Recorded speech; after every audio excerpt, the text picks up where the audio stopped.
ফুলে ফুলে বসতেছে, এই দেখেন।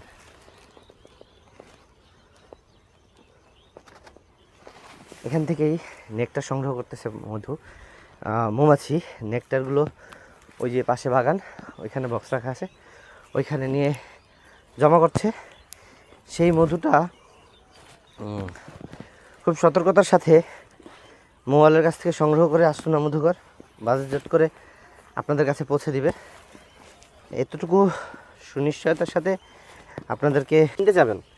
আপনি যখন একটা ভালো পণ্য চাইবেন, যেটা আপনাকে সুস্থ রাখবে, যেটা আপনাকে গ্যারান্টি দিবে যে সে ভালো জিনিস, তো সেই জিনিস যখন আপনি বাজার থেকে যাচাই বাছাই করে কোনটাকে গ্রহণ করবেন, কোনটা আপনার গ্রাহকের জন্য আপনি আপনার গ্রাহক পর্যায়ে দিয়ে আসবেন, এটা নির্ভর করতেছে আপনার উপরে। আপনি চাইলে কম দামি মধু নিতে পারেন, আপনার অভিরুচি। তবে আপনার কাছে আমার একটাই অনুরোধ, আপনি যার কাছ থেকে মধু সংগ্রহ করেন সে যেন অথেন্টিক হয়। কেননা মানুষের জিভ হয়তোবা আপনাকে টেস্ট দিতে পারবে যে এটা অনেক মিষ্টি, এটা অনেক এটা সেটা হাবি জাবি, অনেক গাল গল্প।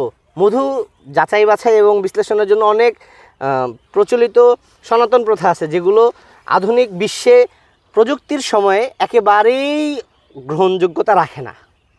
মধুর অনেক গুণাগুণ আছে যেগুলো এখন ল্যাব টেস্টের মাধ্যমে নির্ণয় করা হয়।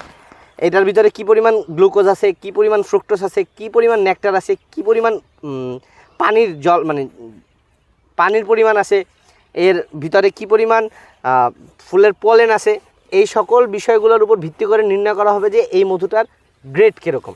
অতএব আপনি কম দামি মধু নেন ভাই, এটা আপনার অভিরুচি, আপনি খাবেন।